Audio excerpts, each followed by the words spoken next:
Hey, everyone. Welcome to the Psalms of My Emotions, Emotion Monday. I am so excited to talk about this topic tonight. It is no more drama, right? So, before I get started, just going to do the intro. So, welcome to Emotion Monday. If this is your first time listening, your first time watching live, emotion is a play on words. E is electronic, motion is movement, which I'm online. So, these Jesus nuggets are dropped, virtually. This is what God told me to do. I asked him specific days and time. So, and I always continually check in and ask God, you want me to still do this? You want me to still do this? But I'm just so thankful that the podcast is growing. The podcast is expanding, that people are listening, and they're getting these Jesus nuggets. They're being blessed, they're being transformed, and it's only by the glory of God. God constantly gives me revelation all the time. God constantly gives me insight all the time. And it basically stems from, what I'm talking about is just you know, um, giving language to how I feel as God is moving, right? Not just in my life, but it's in your life. That's why it's the Psalms of My Emotions. It started off with the book, which is still out there. I'm thinking of Reese releasing it with a different cover, and everything, and making it a little better because it's still impacting people. It's still a powerful book, even though I've wrote it 18, 19, 21, 23, maybe about 4 years ago. Even though I wrote it about 4 or 5 years ago, it's still impactful. People are still um, buying it. People are still sharing it. People are even buying it for other people because it's just that impactful. So I'm thankful. Also, there is a subscription to the podcast. You can subscribe and become my virtual mentee. I believe anyone from around the world can subscribe. There are a couple tiers. It's a patron. So not only are you supporting the podcast, you are getting even deeper and more Jesus nuggets, right? There's a live prayer room that I'm getting ready to start because I do have some subscribers.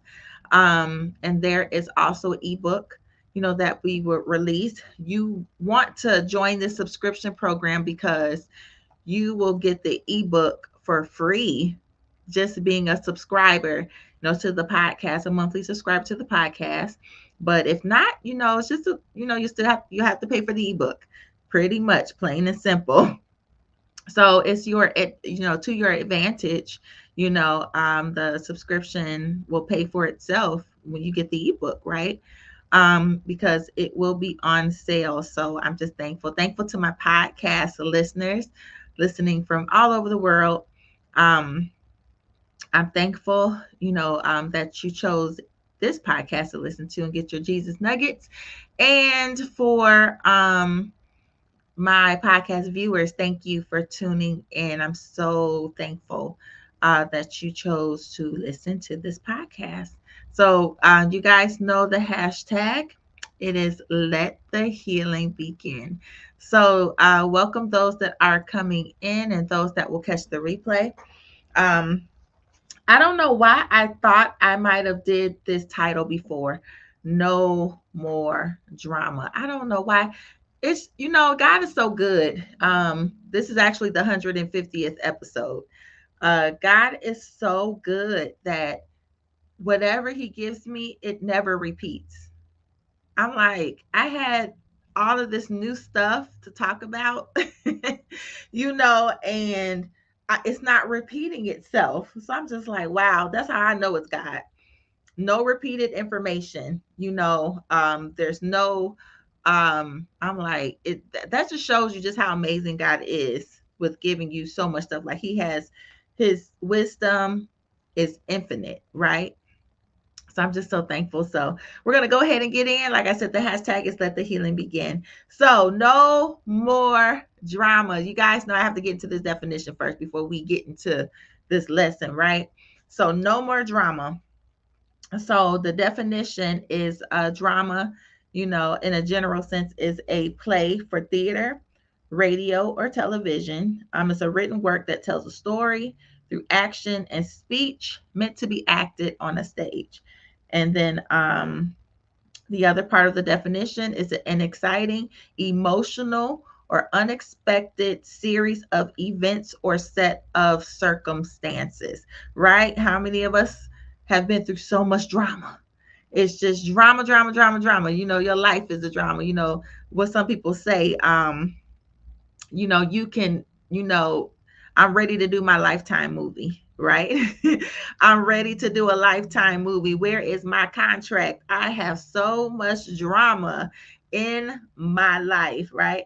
And just even with that being said, like I said, I have podcast listeners that listen all over, but those that might know remember the song, Mary J. Blige, she wrote a song, or the song is called No More Drama. Right, where the video was just so emotional, it was so moving, like just different situations where people were tired of the situations that they were in. They were tired of just all of the emotional ups and downs of their situations, and the video just showed so much of what people were going through. There were domestic violence, there were just all kinds of things, right? All kinds of situation that was basically drama, right? So you guys, look, I'm transparent on here, so I don't mind sharing pieces, and that's what brings us together. This is the Psalms of my emotions, but it's just not mine. But if you read it to yourself, Psalms of my emotions, the Psalms of your emotions, right? What you go through, the dealings of God, you know, um, your emotions is part of it, right? So anyways, I was in the kitchen. This was maybe like a couple months ago. I was in the kitchen and I was like, I don't know. I felt the urge to just listen to the song, Mary J. Blige song. And I was just feeling such a breakthrough in that kitchen. I don't know why. A lot of my breakthroughs are in the kitchen, in the kitchen, the living room, and my office. My office, Jesus gets me for real. But anyways, I just felt it. It was like a declaration for myself, even though I'm, you know, past the drama, but it was like a remembrance because I had a word spoken over me last year about no more drama, right? Like no more drama. And it was specifically specified to relationships. That was my drama. That's where a lot of my drama, where that came from. So the person prophesied to me and was like, um, you can't afford to have any more drama. There should be no more drama. Like you can't afford it. It's gonna cost you too much. No more drama, right? So I'm just like, okay, yeah, no more drama. I'm like, I'm in agreement with you. I'm not about to be having no more drama. Drama threw me off course, right? Drama got me in a situation that I'm in. Drama, just drama, drama, drama. So I just wanted to kind of tell you guys just like the depth of drama and why you should, I mean the bad drama. We're gonna go through that. The depth of drama, right? There are side effects to drama, to engaging in drama. And I'm talking about the bad drama, right? Not just things that just I'm talking about the drama that we end up in because of our choices. That's the drama that I'm talking about. I'm not talking about general drama. I'm talking about the drama that we cause with our choices, right? So there are side effects to drama, right? And I wrote, and this is the only one I had. I really didn't have too many options. Drama can lead to trauma, right? Drama can lead to trauma. And what I mean by that is that, like I said about drama coming from our choices, that's what I'm talking about right now. Drama coming from our choices. Drama can lead to trauma. You can be traumatized because of the decisions that we make, right? All the drama we go through, a lot of us don't come out unscathed, right? We don't come out um just mentally clear, mentally healed. Most of the time when we go through our emotional drama, it does lead us and leave us in a state of trauma, right? And then let's say relationships, for instance. I'm just gonna go here. Um, you know, After, if you've been through with certain relationships, it's very tumultuous, or if I'm not probably not saying it right, but it's very drama filled, and you left shaky, you left uncertain about yourself, you left really just in a weakened state. So if that is not taken care of, right, you'll end up go into another relationship, and then you'll have these triggers that get set off, right? It'll be something that person does, then it reminds you of the drama that you just came out of, which means now, because of the decisions that I have made or choices that I have made, right, that led to drama, now I'm traumatized, right? So that's why this is just all important, right? You can't have, we got to be careful, of the drama that we cause, right? So the thing about that, and this is another revelation, that God gave me, is what stage are you on and who put you there, right? So like I read the first definition about the drama, it's a play for theater, radio, or television, a written work that tells a story through action, speech, meant to be acted on stage. Whether you guys know, this is how I see it, how we are. Um, God puts us, this is his stage, right? The existence is just his stage. So we're all on this stage, but there is, if you've ever studied drama or been in play writing, acting classes or anything, they all, or know anything about this acting period, there's a protagonist and an antagonist. And that's how I see, the devil. I see the devil as just like this. I can't remember the difference if it's antagonist is good and protagonist is bad, but I believe protagonist is bad. But I'm gonna look that up because I want some clarity. Protagonist.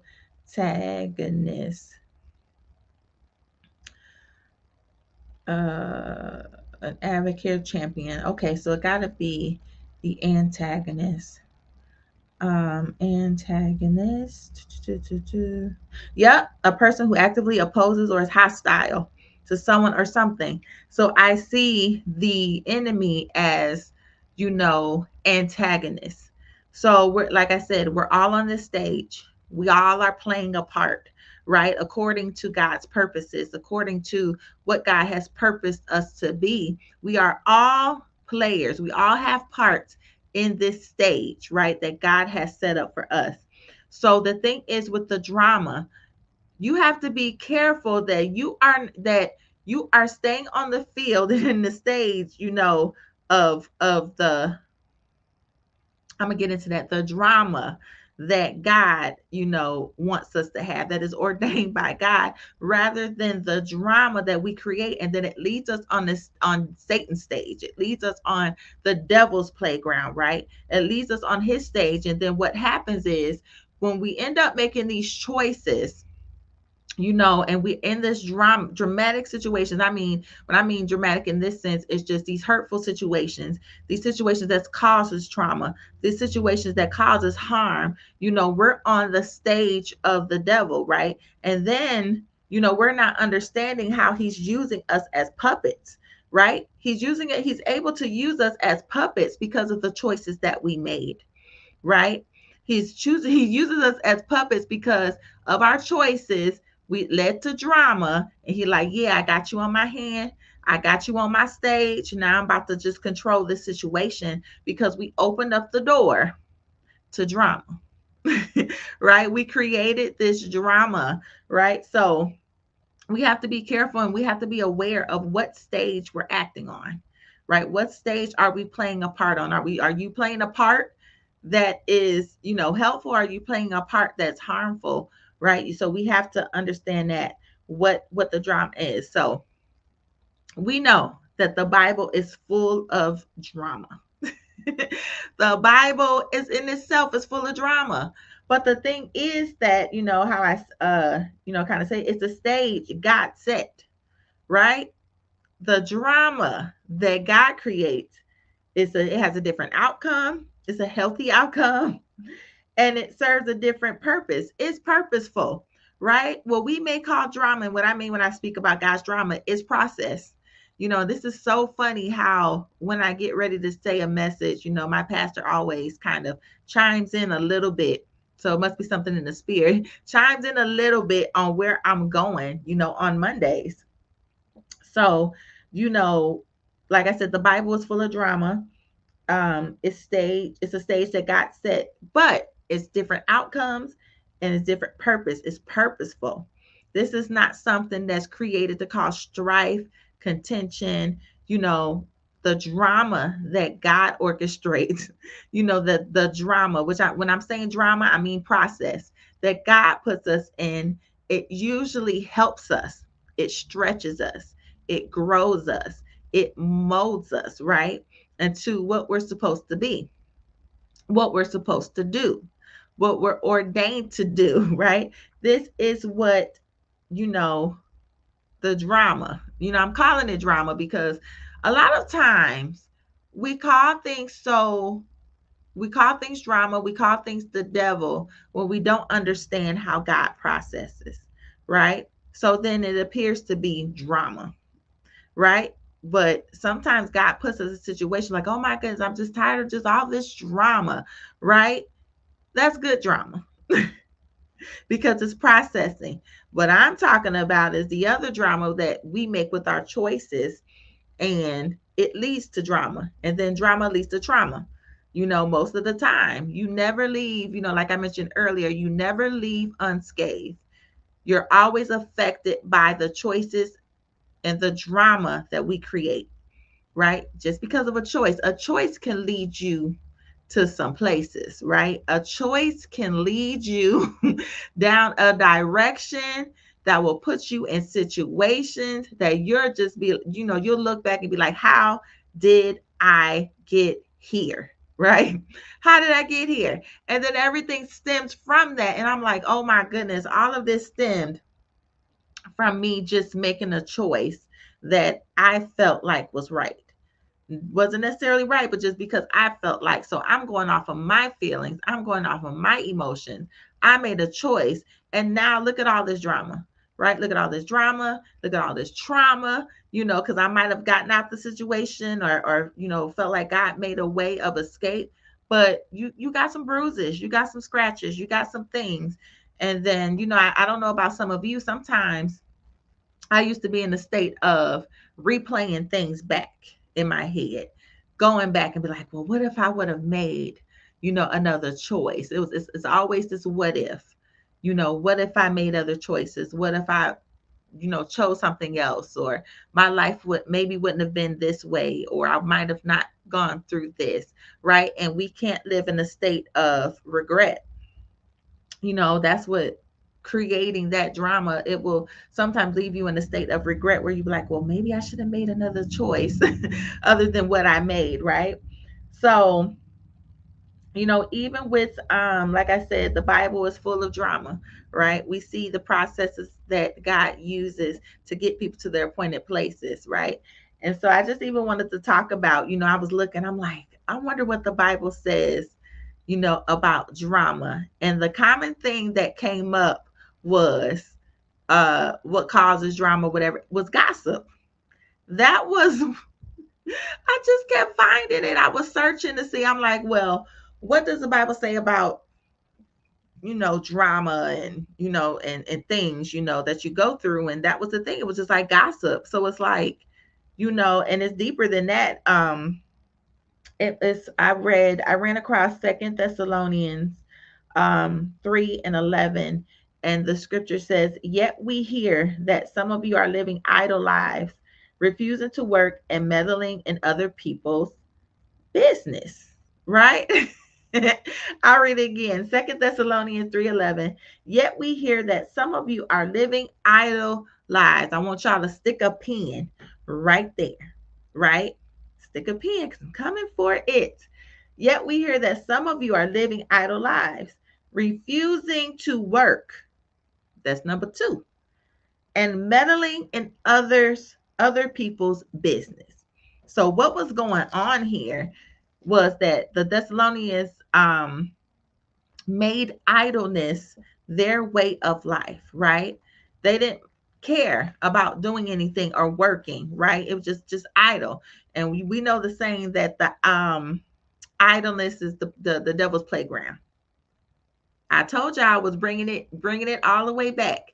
Idleness is the devil's playground. Remember how I said, the devil can't wait for us to make these choices that will land us into these dramatic events, and then now we're on his stage, and now he's treating us as puppets, moving us around, right? Moving us around, putting us in these different scenarios and these different situations that is pretty much killing our spirit day by day, right? So these Thessalonians made idleness their way of life. So instead of being busy at work, they were busy bodies. Again, instead of being busy working on something, getting in their purpose, figuring it out, they were just being busy bodies. They were in everybody's business.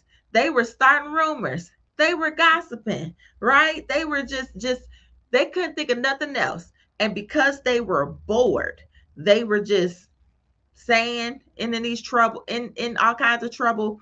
Don't that sound like somebody or that we may know or that we may have observed, right? That you can tell when people don't have enough to do.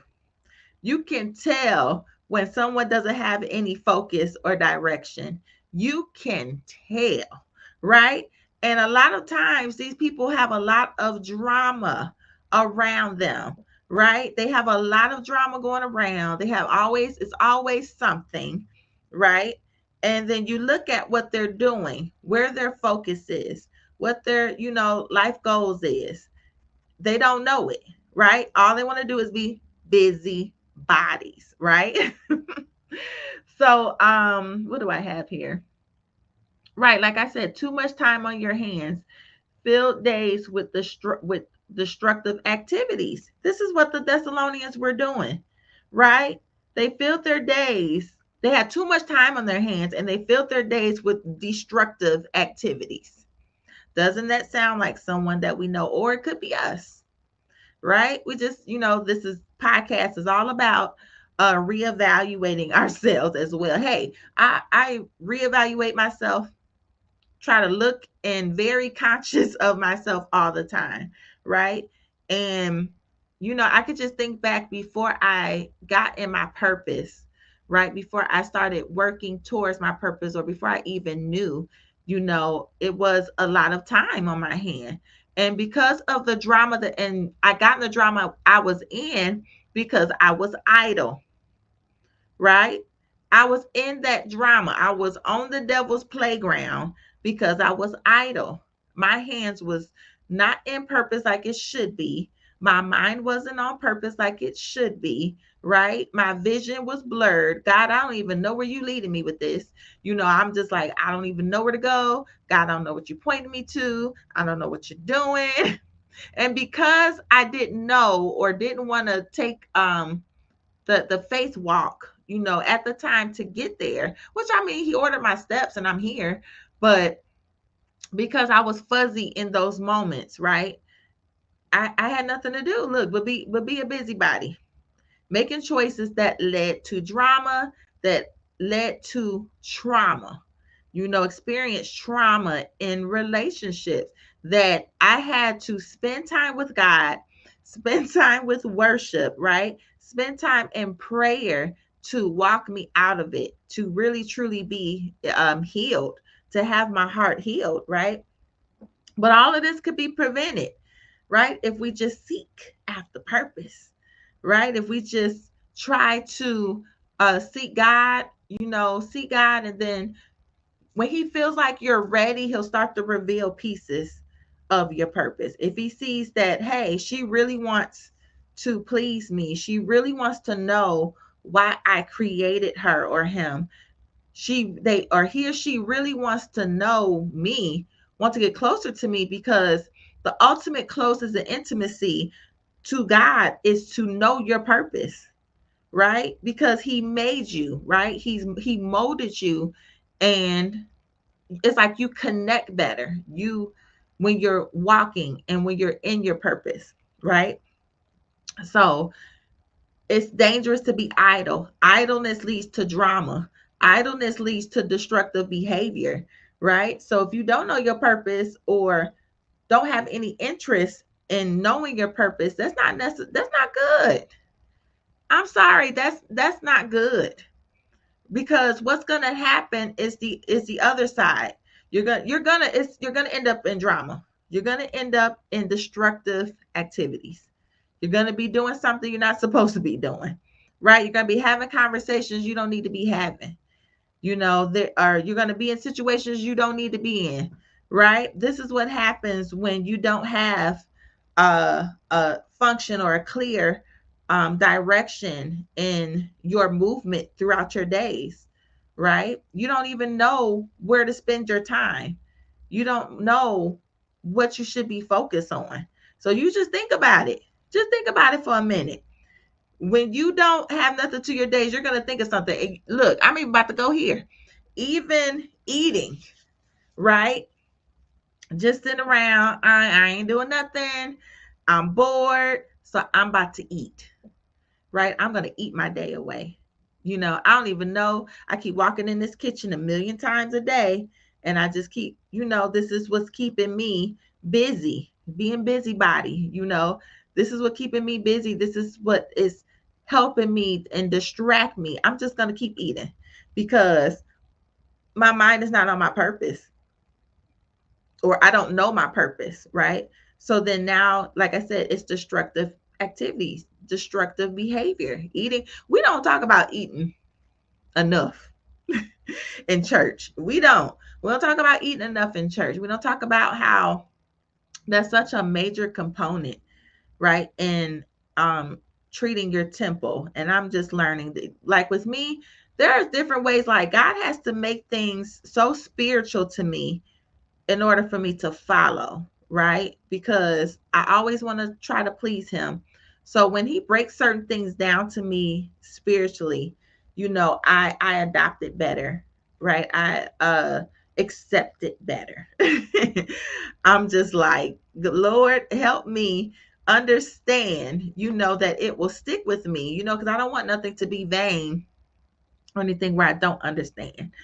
But yes, that was pretty much in a nutshell what I want to speak about. I knew today was going to be kind of short with the no more drama, but some of you, just to wrap it up, like what was prophesied over me, I can't afford no more drama, no more, because when I engage in the drama, right, due to being idle, due to not knowing my purpose, I was in situations that, it really hurt me so deeply in my heart that it kind of threw me off, a course, even though God made purpose for it, because he's made it in a way where I can help people in their emotions. So I did have to go through it in a sense, but so I mean, God is magnificent in what he does. Even your choices, he makes them for your good, right? If you love the Lord and are called, he make it for your good. But even though it was part of the processing, I still experienced trauma from it, right? So, some of you can't afford to engage in no more drama. You it's already thrown you off course. It's already set you back, some years. It's already distracted you, right? Some of you can't afford it because it will probably break you down this time. It will probably, you may lose your man this time, and I know we like, I break it in the blood of Jesus, but this is very true. We just think we can make choices or we can do things, and grace is there, but grace should not be abused, right? So there are many times where God will turn us to the right direction, turn us around on the right path. But sometimes he leaves you over to your own devices, right? So I just want you guys to know, some of you can't afford to make another extra big wrong move, a wrong choice. That and then you can't afford drama. Your heart can't take it, right? Your mind can't take it. You can't do it. You ain't got no room. You ain't got enough time, no more time to waste, right? You got no more time to waste. So some of you, yeah, the and how to stay out of it, this ain't even in my notes, but God is speaking. How to even stay out of it is to make better choices, right? Right. No room for it. And how to get out of it is to make better choices, and this goes down from your friends, your circle, right? Who you choose to date, how you're dating, right? If you dating just to have fun, that's not the purpose of it, right? That's not the purpose of dating. You just eating just to be eating. That's not good for your body. I'm learning. I'm learning myself. Like I said, all of this, God hits me with. Okay. you know, um, Eating and that slows you down. What if you got what if you right? That's the one. Yeah, dating intentionally, learning now. That's it. What if, I would say for me with the eating, there may be a time where I may have to travel, a lot. I may have to go to different places for ministry. And I'm winded going in the airport, right? I'm winded. I get tired, you know, um, I'm not comfortable with my seats. I'm real uncomfortable. But that was my choice, right? And like I said, with your friends, the company that you keep, the conversations that you have, right? Choosing not to engage in gossip. Because I'm gonna tell you one thing. I don't know if y'all I made it. I don't even know. I think God led me there, but I really don't even look at, how there's Instagram stories and um stories on Facebook where you can look at it. Sometimes I purposely, like I said, I'm very transparent. I don't care. I purposely try not to look at, unless you're my friend, or whatever, or someone that, I speak to, a minister. Sometimes I'm just like, what they doing? But I purposely don't, because I feel like I'm engaging in other people's drama. I purposely don't look at every other people's stories, that they put on there, because I feel like I'm being invited into drama. And some stories, I'm being invited in.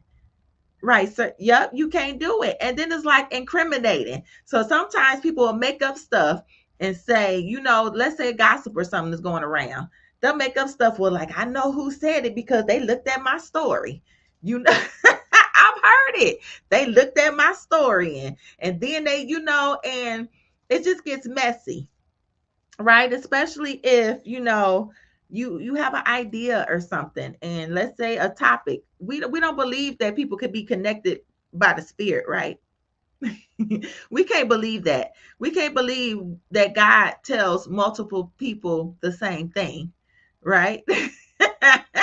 So then if somebody, you do something or have a conversation and people think you stole something, and it's like, I so happen to go to your story, that's not very true.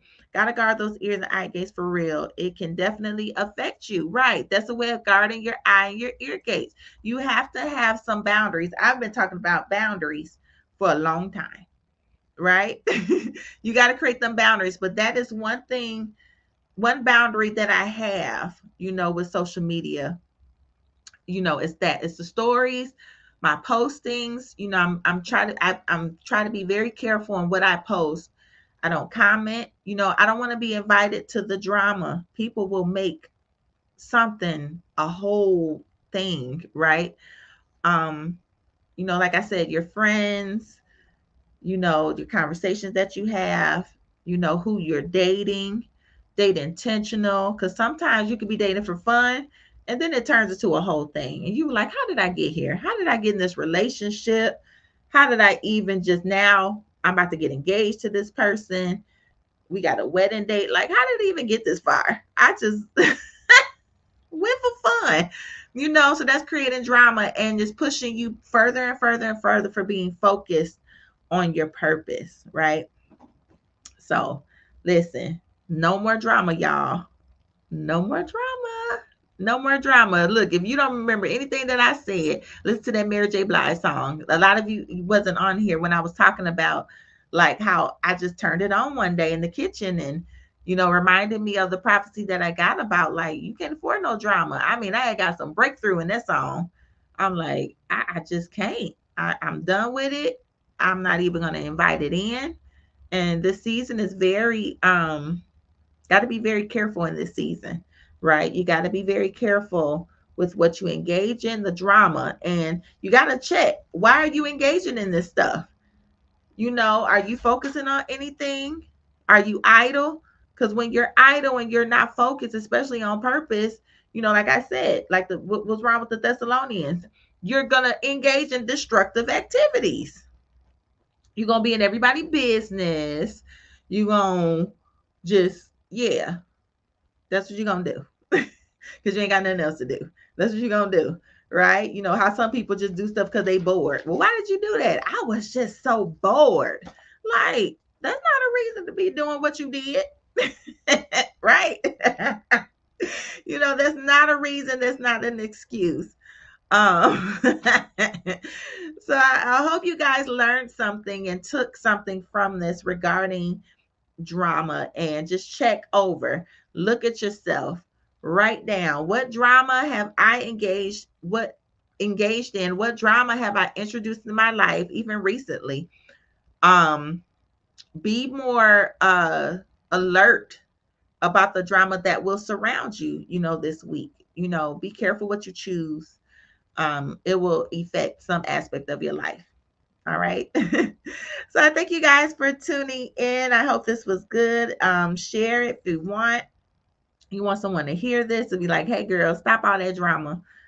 You ain't got no room to create no more drama in your life. You already got a lot going on. All right. So I'm just going to go ahead. You guys know I have to do this personal conviction of mine. And of course, like I said, being a minister, hey, if we're having these things and we're representing Christ, you have to offer Christ, right? You have to offer Christ. And why I can't find what I need to find? Okay. So Romans, let me hide this ticker. Romans 10:9 states that if you confess with your mouth Jesus is Lord and believe in your heart that God raised him from the dead, you will be saved. For it is with your heart that you believe and are justified, and it is with your mouth that you confess and are saved. Again, that's Romans 10:9. That's the plan of salvation. For my podcast listeners, like I said, people listen all over the world that I don't know. People look at this later, right? You never know, people that don't have Jesus. We can't take it for granted that people know Jesus, right? But this is a heart thing, right? So if you believe these things, some people just feel like it's a system. You have to come to church to do this. Tomorrow is not promised, right? Tomorrow is not promised. The next day is not promised. The next minute, hour, second is not promised to us. So if you hear this and you feeling this conviction, you feel it in your belly, your heart is thumping real fast. God is pulling on you. God is calling you. So, you read that scripture, you do what it says. This is a heart thing. Even with your mouth, when you say to your mouth, you have to mean it in your heart. You have to want Jesus for real. Okay. So I thank you guys for tuning in. Like I said, I hope this blessed you. And I will see you prayerfully next week. All right. Bye-bye.